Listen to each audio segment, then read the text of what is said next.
My Girl Life podcast is sponsored by Glamour Boutique. Glamour Boutique is the leading name in cross-dressing fashion and lifestyle with a physical location in New Jersey and, of course, their famous website. Be sure to use your My Girl Life discount code MGL15. And listen, I know they have your best interests at heart, so check them out. Welcome, everyone, to another episode of My Girl Life podcast. Don't forget to show me some love and subscribe to my channel and like the episode if you liked it. It tells me I'm doing something worthwhile and allows me to keep doing it. So thank you in advance. Today, I have a special guest. Jennifer is a fellow podcaster with a successful cross-dressing podcast. I've got her in the studio and we're going to learn her story and share some information and so forth. So welcome to the show, Jennifer. Hi, Maddie. Thanks for having me. We've been trying to do this for quite a while and we can't seem to time getting dressed at the same time. And so we're doing it audio only, and you guys can see, beautiful pictures of us on the video as the audio goes by.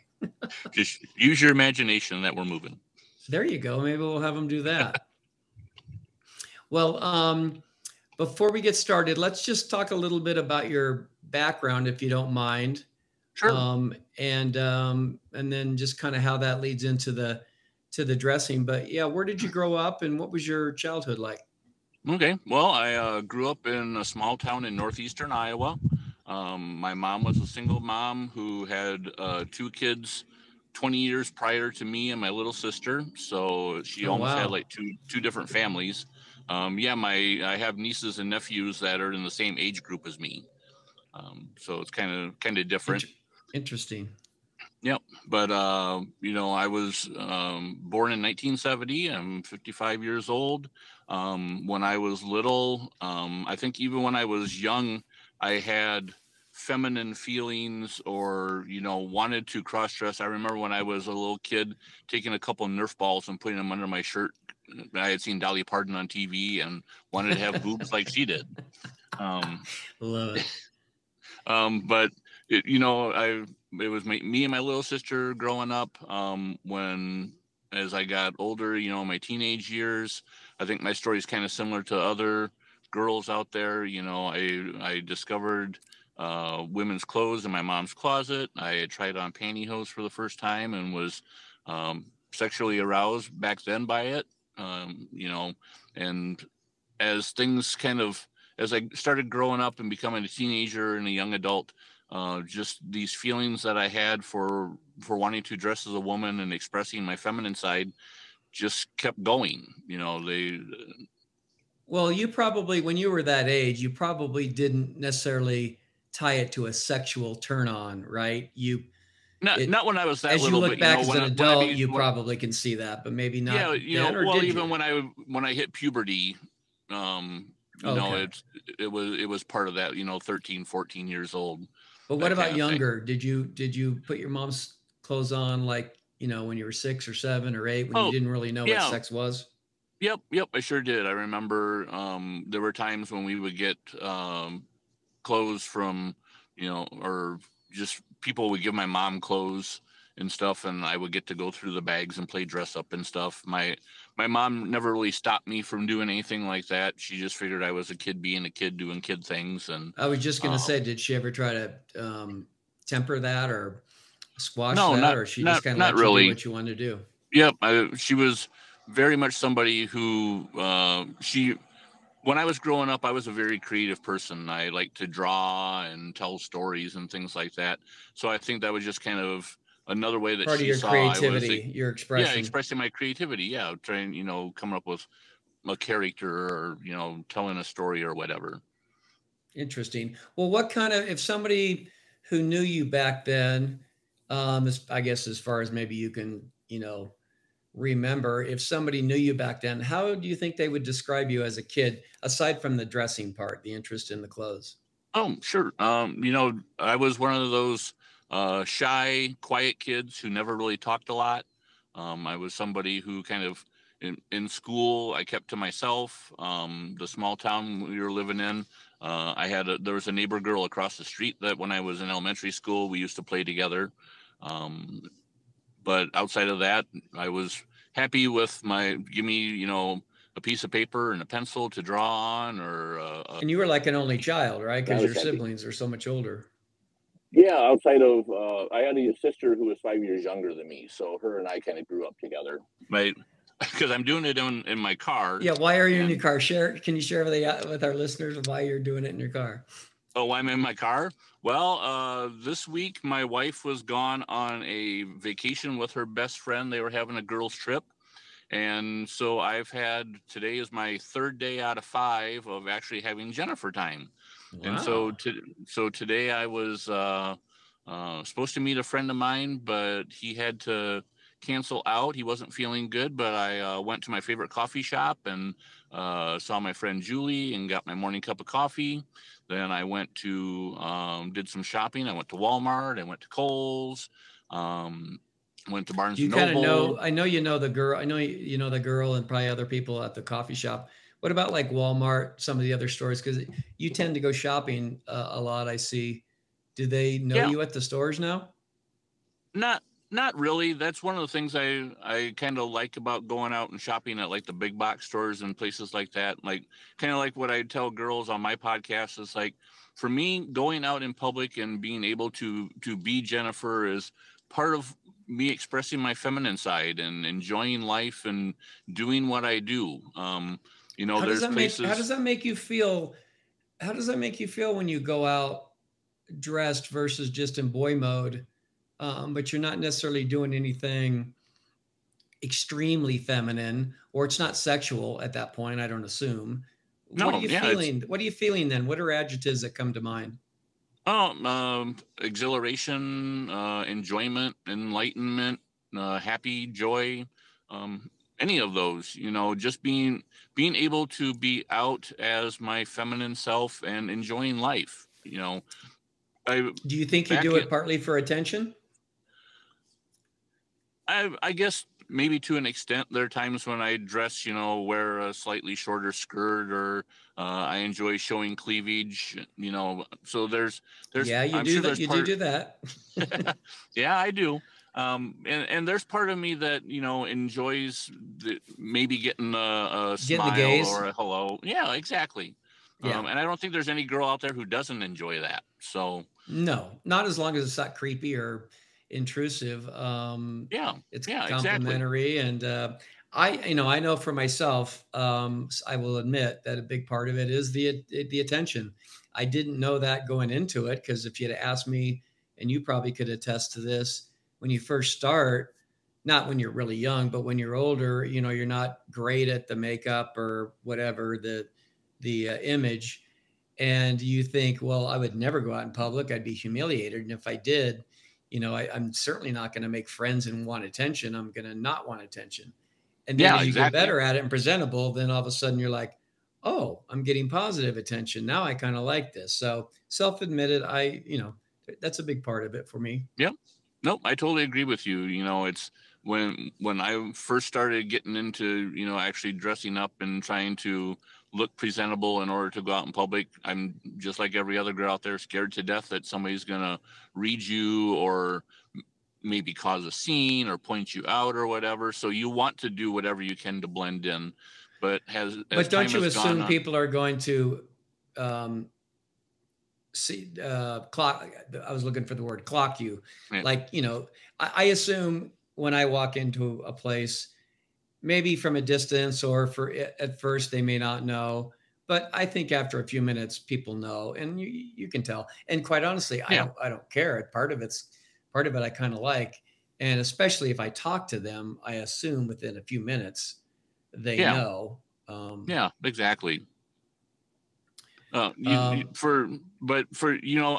know about you, but I've kind of reached the point in my life where I just want to be me, and if somebody has a problem with that, it's not my problem, it's their problem. Right. As long as they're not aggressive or they don't insult you or, threaten you at all. It's like, whatever. I don't know. I've had really good experiences. I've been going out steadily for 8 years now. And, in the beginning, I went to mostly LGBTQ clubs, but I mostly go out to just regular clubs with my regular friends. Sure. And and I haven't had any troubles. I had one little incident last year, and it wasn't threatening. It was just somebody just kind of being rude and asking a rude question. And it caused me to kind of think, what am I going to say in those situations? Because I didn't really have a good comeback. Yeah. And so I kind of thought through that for the next time, and it really hasn't happened. I feel lucky. And I know a lot of our sisters and fellow dressers and trans women, they don't always get that same positive experience. Yeah, exactly. You know, I guess I've been kind of fortunate too. I've been I've been dressing since the early 90s, but really like seriously accepting my cross-dressing and my feminine side over the past 5 years. And in all that time, I've never had a what I would consider a bad experience.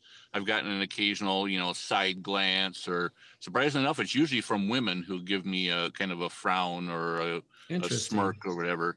Yeah, but other than that, I haven't had any problems, and anybody that I've interacted with have never had any problems whatsoever. So what do you think changed in the last 5 years that you all of a sudden feel way more comfortable? For me, as far as my story goes, in 2020, a couple things happened. One, we had COVID, and two, I celebrated my 50th birthday. And for me, when I turned 50 years old, I think everybody kind of goes through that, looking on your life and seeing what the past 50 years have done for you, and what life you have left, you know, how you want to live your life and what you want to do differently. And for me, that was kind of the turning point for me. To cross-dressing for me was always something that was a part of me, and I, just like any other you know, sister out there, there are times when you want to push it aside or bury it deep in the chest in the back of the closet, and wish that you didn't do it. But once I reached that 50 years old and started looking at things, that's when I realized that as much as I try to hide my cross-dressing or deny it, my cross-dressing and my feminine side is a part of who I am, and I might as well embrace it and enjoy it, as opposed to looking at it negatively. And so that's when I started, you know, dressing again on a regular basis, at least usually once a week. I started buying more clothes and devoting a little part of my closet to Jennifer and her stuff. And I started my podcast a couple of years after that. How did your I want to talk about your marriage if you want to. How did that go with your wife in terms of you being more open about it, and I'm assuming, and you know, more clothes in your closet, more shopping, more Jennifer time? Did you discuss that with your wife, or did you just start doing it and then you had a conversation, or you've never really talked about it? We had a conversation about it when my cross-dressing was something I kept hidden from my wife for the longest time, and probably in about 2015 I finally told her that I enjoyed wearing women's clothes, and she gave me the okay to buy, you know, I didn't really have anything at that point in time, so she gave me the okay to buy a wig and shoes and an outfit and stuff, because she wanted to see how I would look as Jennifer. And so we had a getaway weekend away from the kids, and I dressed up for her. And I remember her words when I walked around the corner from the bathroom to the room for her to see me were, "You don't look as bad as I thought you would," which I took it as a compliment. You're like, yeah, thanks for the compliment. Yeah, exactly. No, I get it. I get it. Yeah. And so after that, I would bring it up from time to time, but once we hit 2020 and I wanted to dress up more and do more with my feminine side, I talked to her about it, and she was trepidatiously receptive to it, I guess. She well, wanted let me ask to. You this. Let me ask you this. Sorry to interrupt. Sure. How long were you married and hiding the dressing before you kind of came out to her in 2015? Well, we had been married for roughly 10 years, 10, 11 years at that point when I finally told her about it. It's just, it was something she always knew that there was something that I was keeping from her. I was going to say, any close calls? Did you ever get kind of caught, no, but it was never talked about? Nope, not really. it was something that I kind of kept. It was a feat, I knew I was a cross dresser, but I didn't have any clothes or anything. I just kind of kept it to myself. But she could sense there was something that I was keeping from her. And And after why do you enough, think she was sensing that? What do you think was going on that she was sensing that? Or do you have any idea? there, I would say probably we've had some issues in the bedroom, to put it kind of blunt, or To bluntly, yeah. yeah, bluntly put it, that she started quizzing me about what I was interested in the bedroom.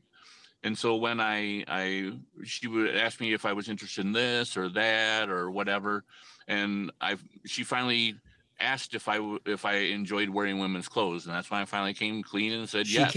She brought that out of the blue? She did. She was quizzing me about all sorts of different things as far as like sexual kinks go. Wow, that's interesting that she just pulled that one out of the. Yep, I don't know. I personally think that's an odd one to, usually it's, are you not interested in me? We've been married a long time. Is it your testosterone levels? Is it me? Am I not versus. Yeah. Yep. She had gone through all that. Like a woman? She went through all that stuff, and then she started wondering if there was like sexual kinks that I was into, that maybe that would spice things up in the bedroom. Gotcha. So that's kind of how it came about. And so she, when I started talking to her about how I wanted to, dress up as Jennifer more often and that kind of thing, she had to think about it for a while, because she always kind of interpreted, she didn't know that much about cross-dressing. She always thought a guy who wanted to dress in women's clothes, that was kind of a sexual kink or a sexual fetish. Right. Understandable. So and for a lot it is. Yeah, exactly. And so that's how she felt it was for me. But I had to explain to her, no, it's, I have a strong connection to my feminine side, and this is something that I enjoy doing to express that. Did once you started dressing and she kind of knew about it and you got that monkey off your back, if you will, things improve in the bedroom? Yeah, it did. Although the cross-dressing never really entered into the bedroom. It just kind of, it freed me up from not having that secret hidden from her anymore, right, I guess. Right. Yeah. I would imagine that would clear your mind up to just be able to be better in the bedroom, or just be a better party, be a better yourself. Yep, exactly. But what happened was, once I told her I wanted to start dressing up as Jennifer more often, and that kind of thing, she had to once I was able to explain to her that it isn't a sexual fetish, it isn't just a bedroom thing. I actually want to express my feminine side, go out in public and do things. She tried to be supportive. She wanted to, maybe, if the kids were gone to visit relatives in Iowa, we live in Minnesota now, that I could have a day where I could dress up as Jennifer. She thought it'd be something I would do maybe once or twice a year, that kind of thing. Well, no, that's not going to cut it. yeah, exactly. And so when when I started dressing up more, I would let her know, okay, I'm going to dress up as Jennifer today.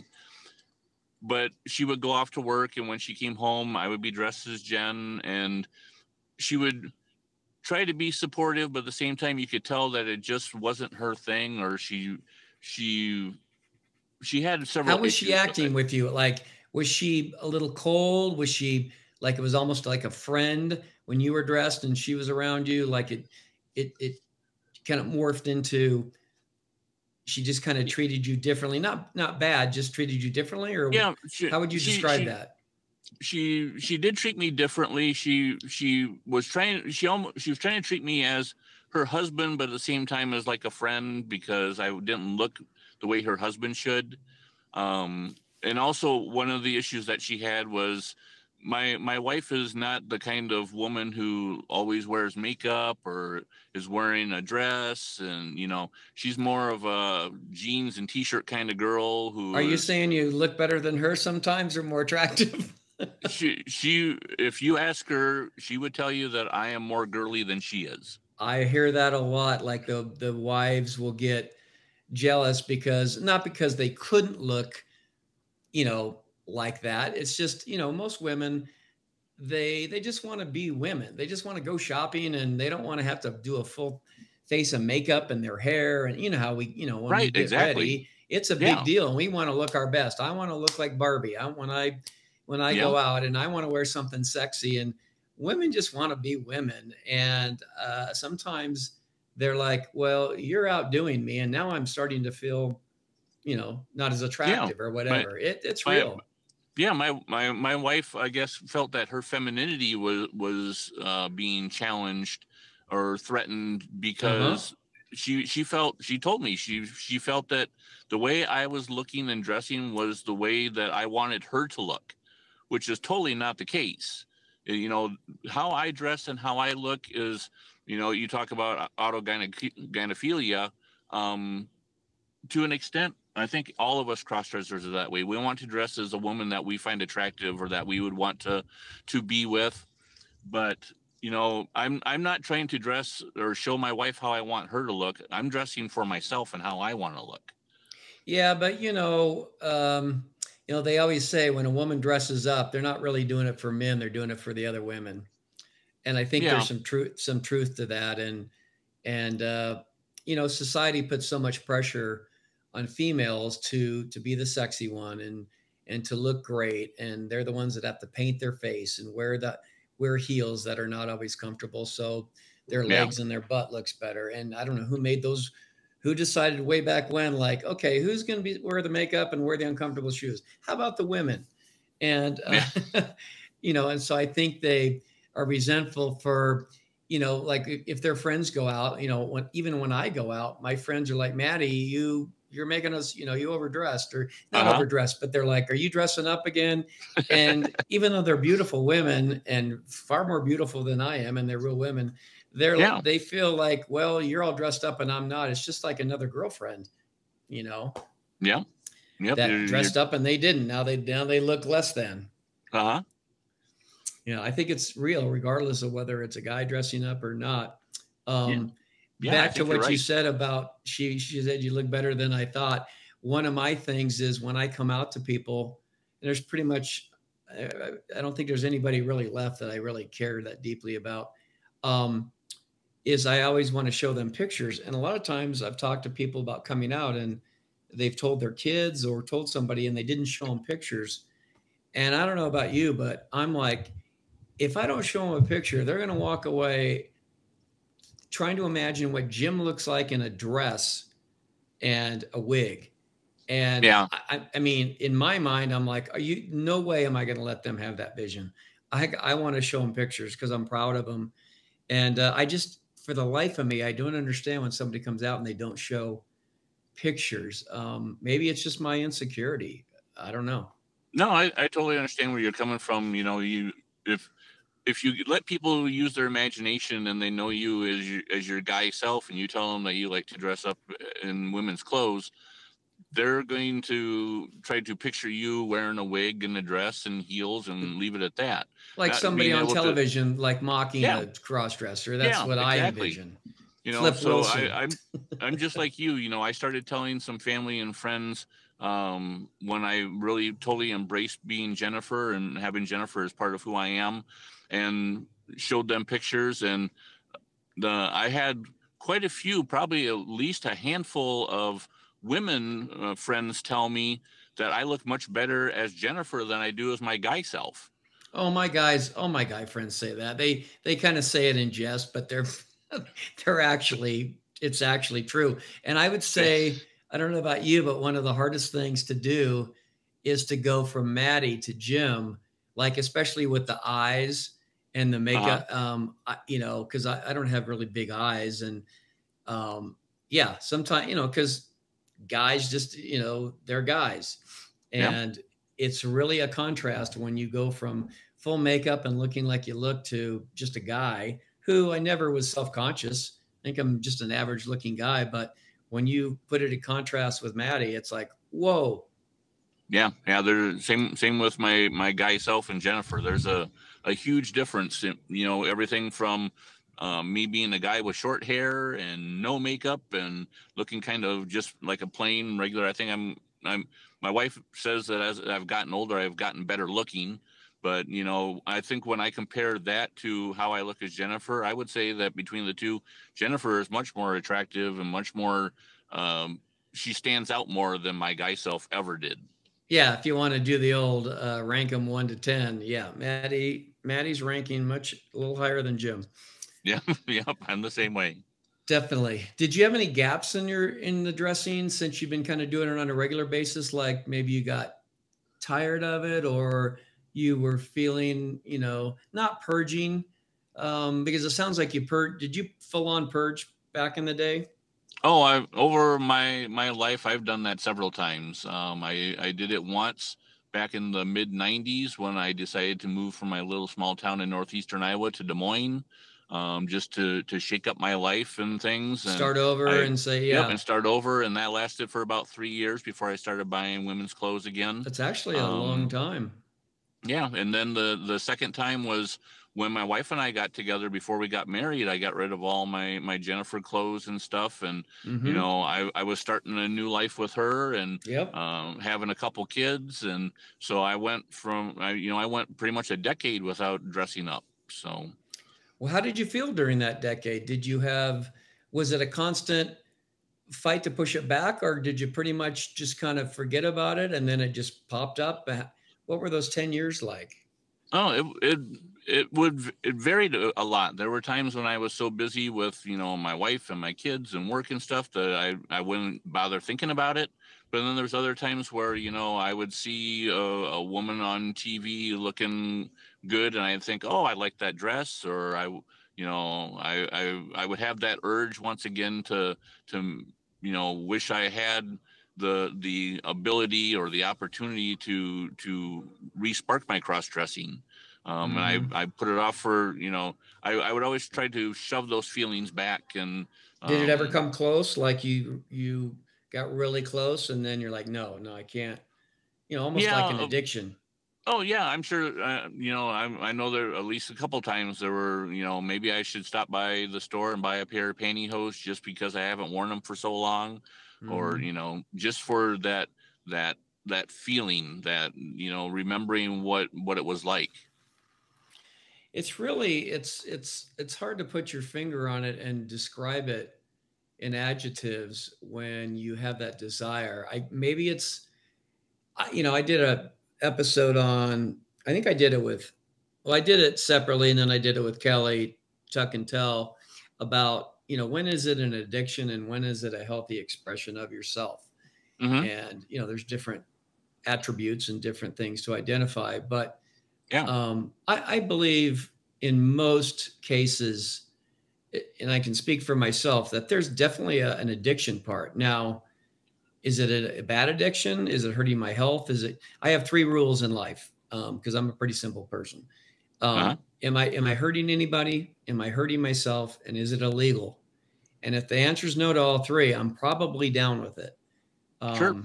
And so that's kind of how I guided things. And it just if I'm not hurting anybody and I'm not hurting myself, then but if I have to do it, then I think that's in the healthy addiction. Like I'm addicted to my music and songwriting and there was a time when I was addicted to working out. But that wasn't bad. Now those things can become bad. But so where would you say yours is on the addiction scale? And what parts fall into positive and negative, do you think? Oh, I guess that's a really good question. I never really thought of my cross dressing as an addiction. For me, it was just something that I felt like I needed to do in order to express a side of who I am as a person, just in general. I guess now Addiction has such a negative connotation that you could either say I absolutely love to do it and I have to do it, it's just me and makes me feel good. Well, that's a very positive thing. When you say I have to do it and I can't stop doing it and it's not the greatest thing, then it falls into addiction. But they're really kind of the same motives and behaviors, really. Yeah. I would say that if you told me that I needed to stop dressing up Tomorrow? as Jennifer entirely. Yeah, tomorrow I would say no. I can't put You'd the say, genie screw back in the you. bottle. You know, that's not going to happen. You know, even there's been times when talking to my wife when she a week she voiced her opinion that maybe that's a little too much, and I was like, you know, in my opinion, I don't think it is, but And that could be with anything. That could be how many times you golf per week, or yeah, or how many times you out go out for a drinking, or drink, watching or yeah, sports, or yeah, whatever. Could be exactly.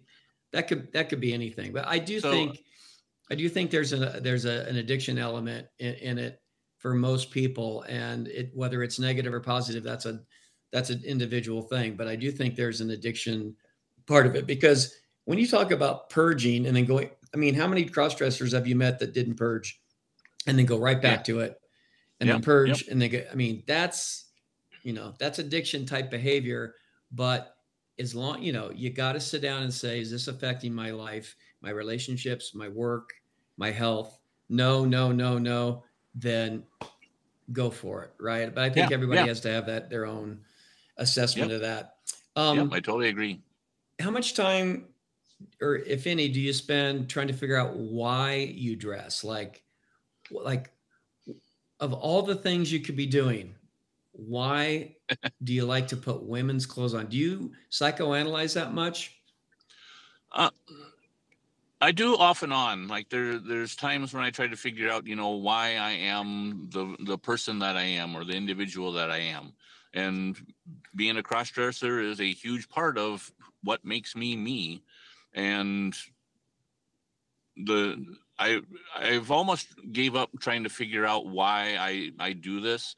You know, in my opinion, I'm not really like super religious, but God made me the way I am, just like He made everybody on the planet the way they are. Everybody has their you know quirks or things that they enjoy doing, or you know different things that make them the person that they am. And if God didn't want me to be this way, He wouldn't have made me this way.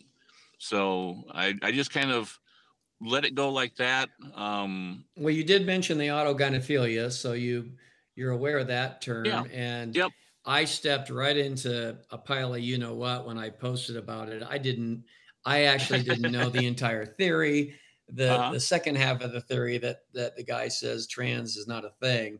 I just was talking about But the first part. embodying the object of your desire. That Uh-huh. when I read that, it had been a couple of years. When I read that, I'm like, oh, that's what I'm feeling. That's exactly what I'm doing.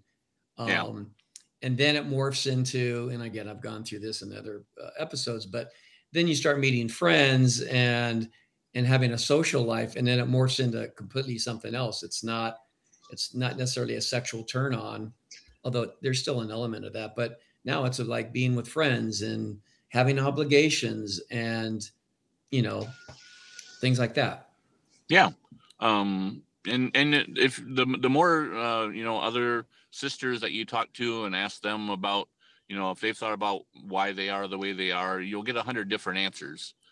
Yeah, yeah. You know. There's some commonalities. It's like the concentric circles, right? Yep. There's definitely overlap, and then you have all the other individuals, and again, that's it's a spectrum, just like I think most things are in life or spectrum. My world's not black and white. I know my brother, for instance, he lives in a very black and white world. Whatever the Bible tells him, and whatever yeah, he's Yeah. very black and white, and I'm very gray. And it takes a lot more energy to be in a gray world because I'm constantly having to make decisions about what I like, about what's good and what's good and bad, and what's right and wrong. And in fact, I at dinner one time said that thing I just said about having the three rules of my life about Uh-huh. am I hurting anybody, am I hurting myself, and is it illegal? And my brother about choked on his meal because in his world that's already been decided. Yep. That God already decided that. The Bible is his handbook. Yep. Um, and I think the Bible, I'm not that religious either. And of all the things you could, use to guide your life, religion's not a bad thing if you don't abuse it, right? I mean, there's some good things Yeah. about it. Yeah, exactly. But to take every word is problematic, and then immediately makes you a hypocrite, because no human. And then they'll even say that. They'll say, well, everybody's a sinner. I'm a sinner. Of course, I don't follow every rule, but I believe in every rule. Well, or you're born a sinner. I mean, I think that's a thing. I don't know if that's a Catholic thing or a Christian thing. I don't know. You're born a sinner. That's just like, really? That little baby's a sinner. So in gray world it takes a lot more thinking. I've tried to analyze it every which way to Sunday, and I've figured out some of the stuff. And then, like you said, I don't think we'll ever really know exactly why. I think part of what makes human beings do what they do is I don't know if coping is the right word, but we just try to make it through life from point A to point B. And it's hard. And it's hard physically and psychologically, and all these things thrown at you, life and relationships and money.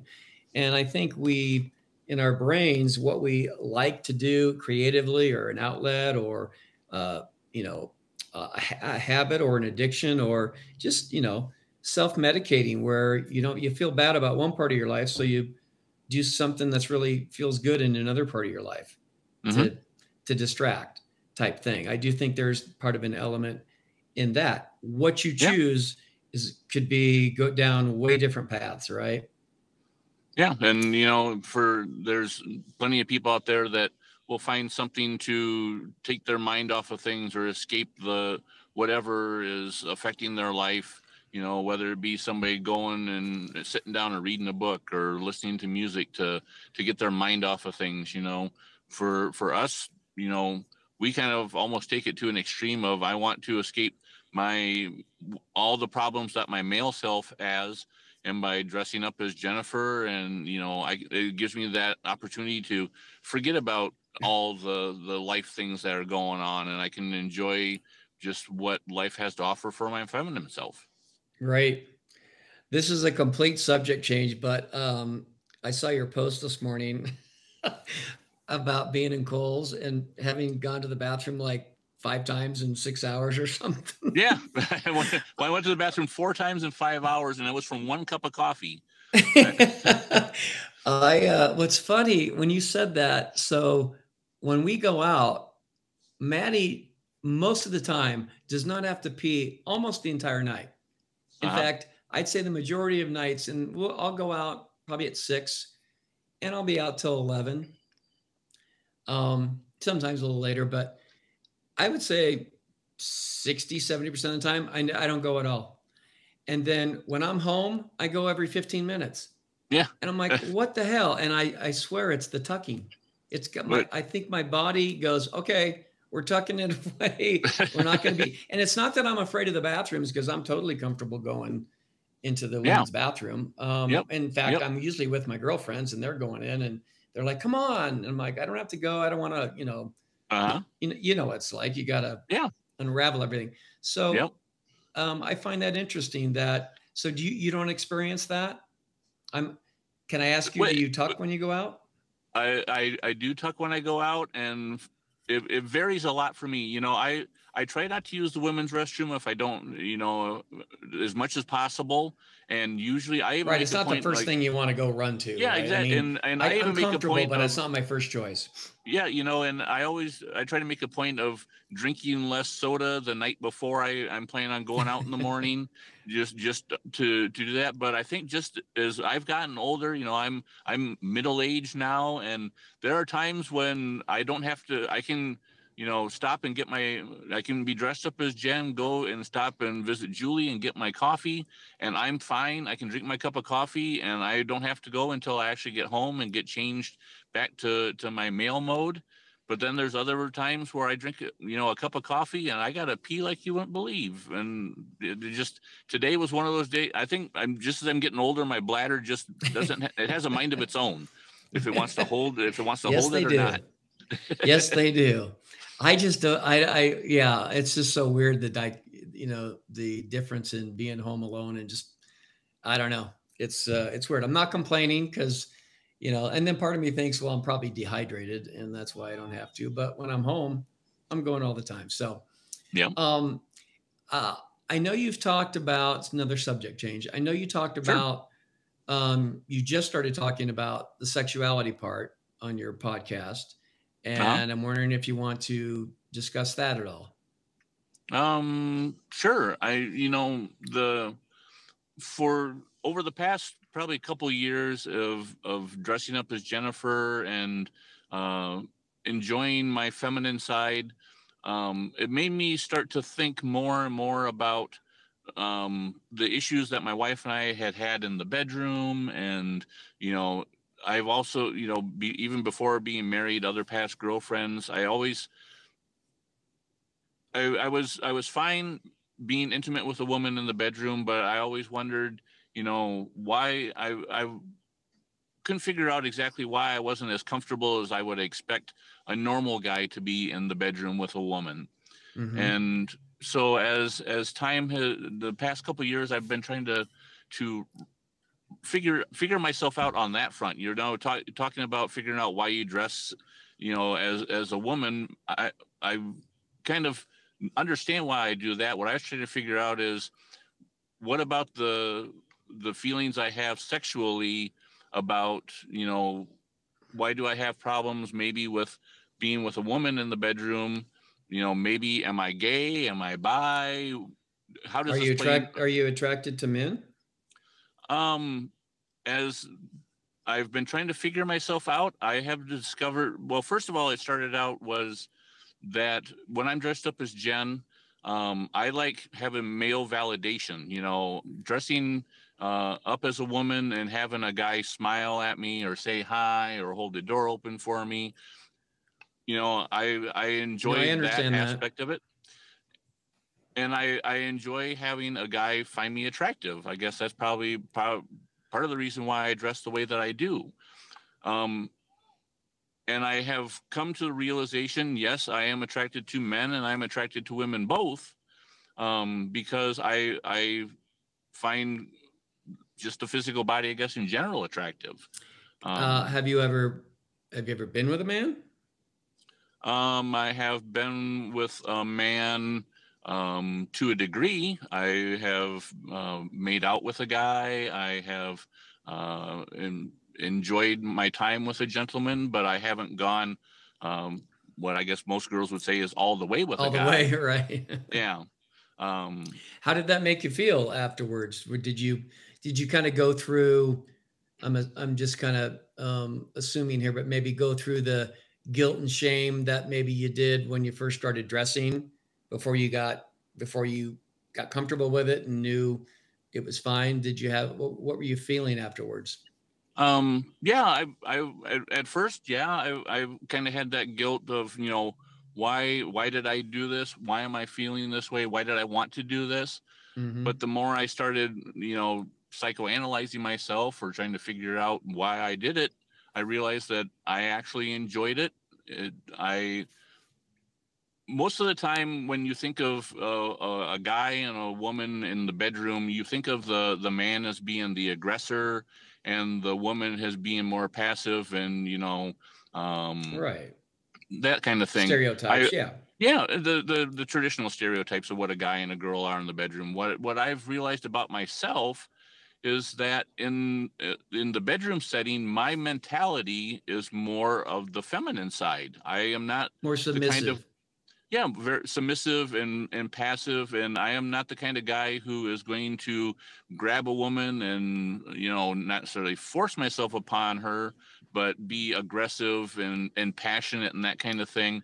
I am more. Do you the think kind it's of part person, of maybe the pressure is off of you and now it's on the other person to make the move or take the lead, take the risk, do all that? Do you think there's elements of that? Maybe to an extent, but to me, at least for me anyway, it feels more like, and I guess this kind of goes into my dressing up as Jennifer, is that I am wanting the male's attention and I want to be the submissive person in a relation or an intimate setting. kind of thing. It's not so much of, I guess there's in regular life, there are times when my male side is more dominant, and I think as a guy, and I enjoy watching sports and Right. that kind of thing. But then there's also times where the feminine side of my brain takes over. When I was being a dad and raising my kids, I was probably more motherly at times than my wife was. And even when I think about being intimate with if I'm thinking as Jennifer being intimate with somebody, I'm not thinking about being intimate with a woman. I would prefer to be with a man and be the woman in the role. Does that cross over into boy mode? It has from time to time. There are times when I've been out as my guy self and I've seen a guy and thought, wow, he's attractive, he's hot. Right. So there's times, yes, when that does happen. Well, does your wife know about this? And obviously we're talking about it on the podcast. And again, I told you anything you don't feel comfortable talking about, I'm totally fine with. And by the way, thank you very much for being vulnerable and discussing that. Because trust me, there's our friends out there who have the same issues. I know for I can speak on the same front, from my podcast and the girls I've talked to.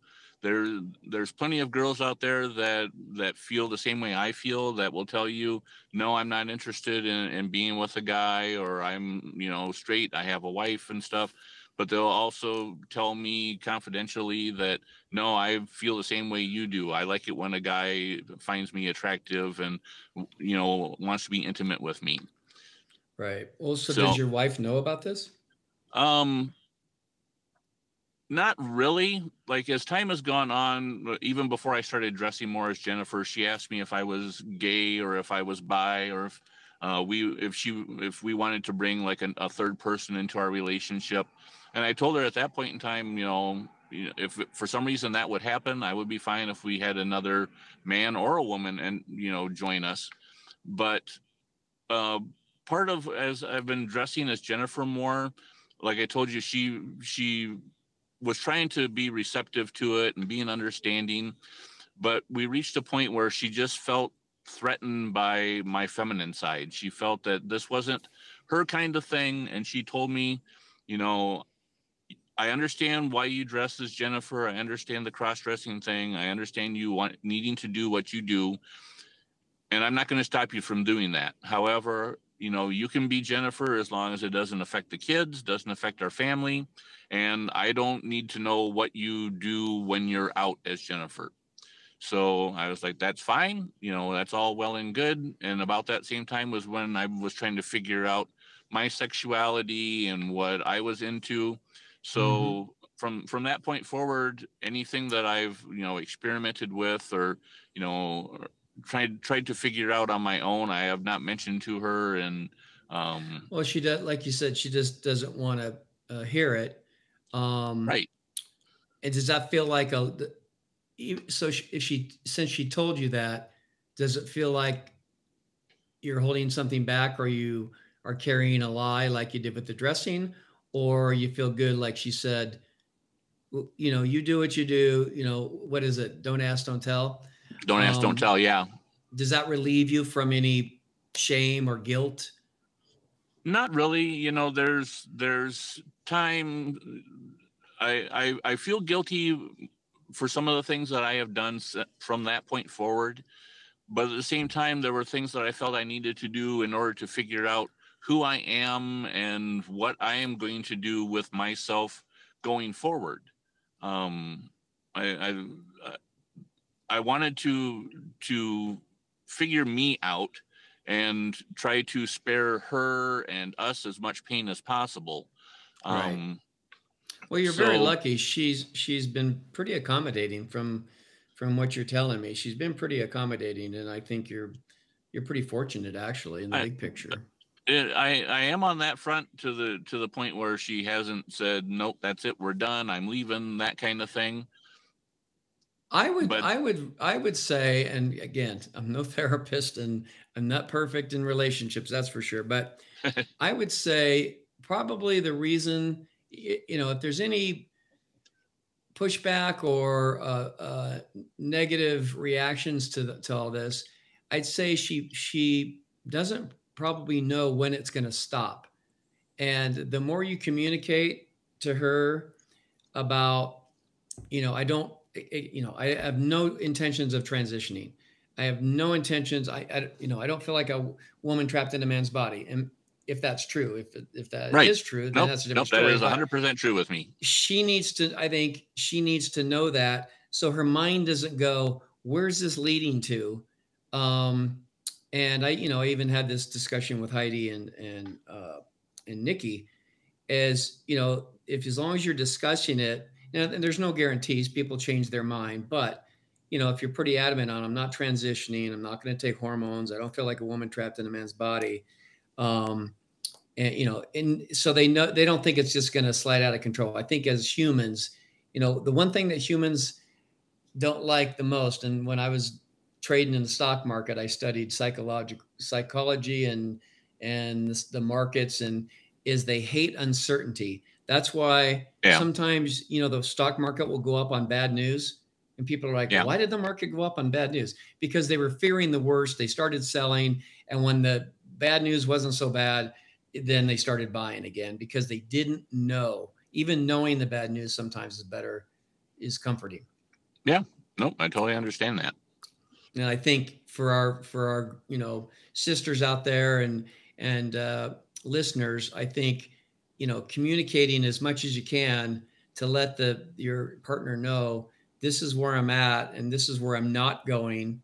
Obviously things can change, but I don't foresee it. I think that's going to make your partner a lot more comfortable and give you actually more breathing room, because when they don't know, they're going to start pulling in, and even on things that they're probably okay with. They're just afraid where it's a slippery slope type thing. Yeah, that's possible. I will say that my wife and I have we've been married for 20 years, and over those 20 years, there's been plenty of problems that have come and gone. Sure. Not just cross-dressing, not just problems and issues in the bedroom, but plenty of other stuff as well. And it's hard to tell where things are going to go. I love my wife to death. You're right. She is very accommodating to the point where she lets me do my dressing. And you normally doesn't really say all that much about it.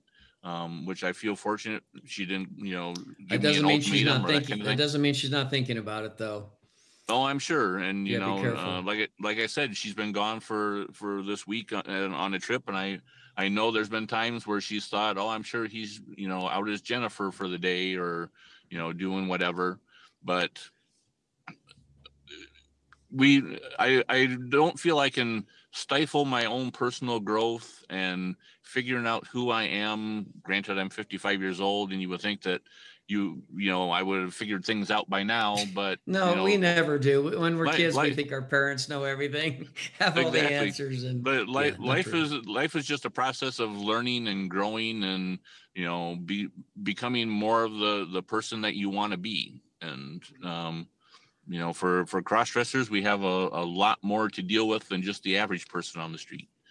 Yeah, that's true. Well, you kind of segued for me because you're so good and you're such a good podcaster. The future. So what do you think the future looks like for you and your wife?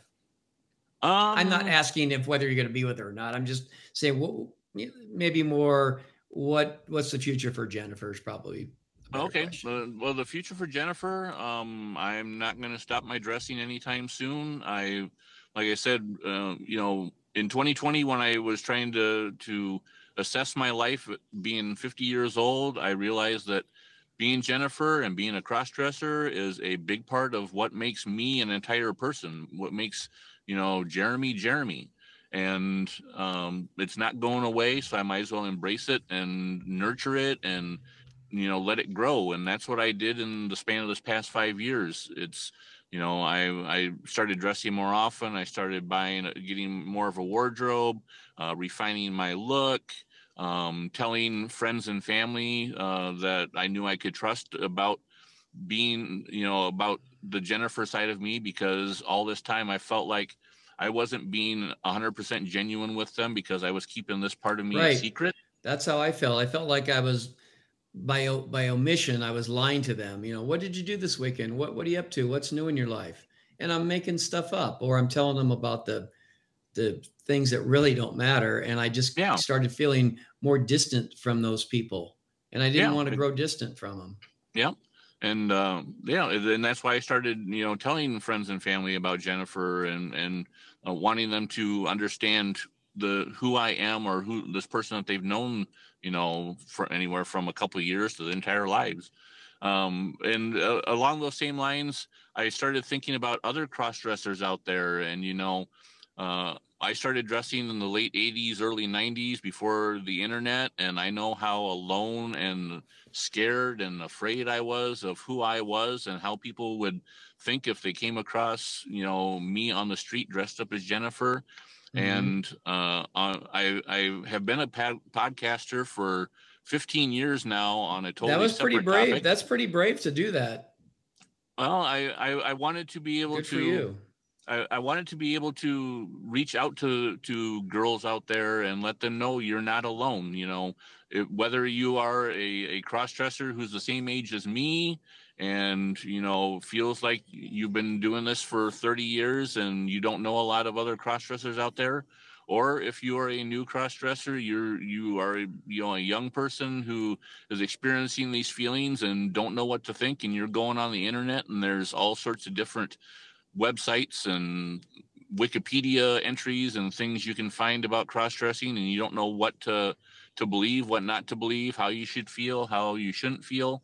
I wanted to do a podcast where basically I just kind of cover random topics, whether it be what I did today or why I feel the way I feel, or, you know, makeup tips, anything under the sun. You're making a connection, whether it's just sharing what you did during the day or what have you. You're making a connection, and they're relating to it, going, well, I do that, or, oh, maybe I can do that.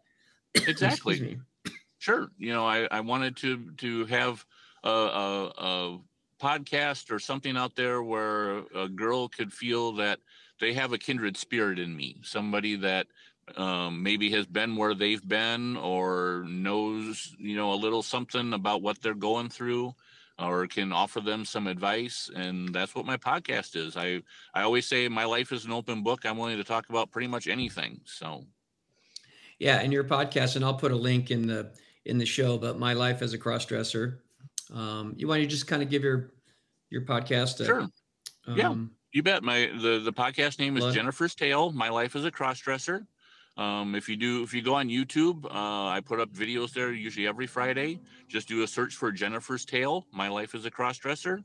Otherwise, if you want to listen to the audio version, wherever you get your favorite podcasts, you know, iTunes, Spotify, iHeartRadio, wherever, just do a search once again for Jennifer's Tale, My Life as a Crossdresser, and you should come across it. There's 125 episodes, give or take, that I've done so far, and they're nice, short. Usually it's, you know, in between 8 and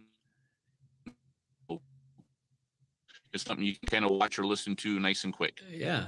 And guys, the tail is TALE, not TAIL. So don't get any ideas. Yes. All right. Well, on that note, thank you very much, Jennifer, for sharing and again, being vulnerable. And I know it's going to benefit a lot of people, and congrats and, you know, props for what you're doing, and I appreciate it. It's great having you on the show. I really appreciate. Well, I think you're doing a wonderful job as well. You know, I listen to every episode that you put out, and you and I are very much kindred spirits. I think we're both trying to accomplish the same thing and reach out to other sisters out there and help them on their journey, because we've had our journeys and kind of maybe have a little bit of experience that we can share. Maybe a little bit, right? Or maybe more what not to do, what to do. A little bit of both. A little bit of both. Well, that does it for today. Thank you. And everybody out there, have a great weekend. I know there's Halloween parties starting already this weekend, so have fun, be careful, and next week as well. And remember, be bold, be kind, be you.